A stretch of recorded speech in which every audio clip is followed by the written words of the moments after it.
हरे कृष्णा। आज का प्रसंग है राम ने रावण को क्यों वध किया। हम सभी जानते हैं रावण का वध क्यों हुआ था। माता सीता ही उनके कारण थे, लेकिन रावण के वध होने के पीछे पौराणिक जो कथा है वो हम कुछ बहुत कम लोग ही जानते हैं। ये तब की बात है जब रावण तपस्या करके शिव जी को प्रसन्न किए थे और शिव जी से वरदान प्राप्ति करते हुए अहंकारी रावण और भी अहंकार से परिपूर्ण हो गए। वो भ्रमण करते करते हिमालय जा पहुँचे। हिमालय में जब वो गए तो वहाँ एक तेजस्विनी नारी को देखे तपस्या करते हुए, तो रावण के अंदर राक्षस बोध जाग उठे। ये उस वक्त भी होता था और आज तो ये नॉर्मल बात है, जबकि ये कलयुग है। कोई भी सुंदर लड़की को देखकर मन में वही राक्षस वृत्ति जाग उठते हैं। ये एकमात्र वही राक्षस वृत्ति का ही निशानी है। तो रावण उस कन्या का तपस्या भंग करने के लिए विविध प्रकार के प्रश्न करने लगे।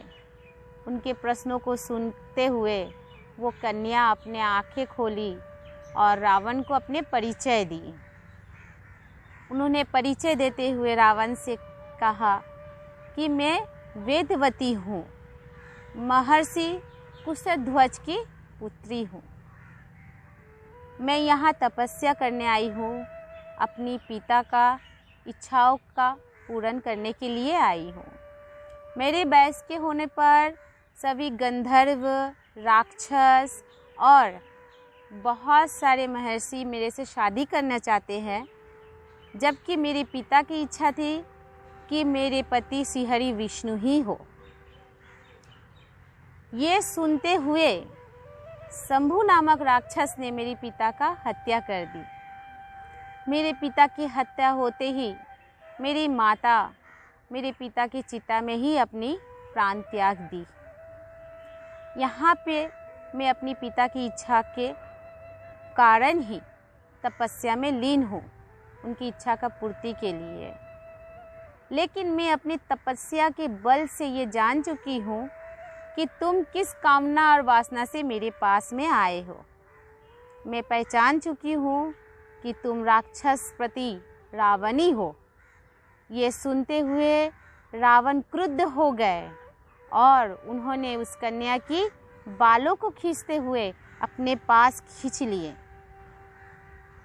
ये अपमान सहन ना करते हुए वो कन्या रावण को अभिशाप दी कि ये अपमान जो तुम मेरे साथ किए हो, मैं तुम्हें श्राप देती हूँ कि मैं फिर से इस पृथ्वी लोक पे आऊँगी, किसी तेजस्वी एवं महर्षि के पुत्री बन के तुम्हारे वध करूँगी, तुम्हारे हत्या का कारण बनूँगी।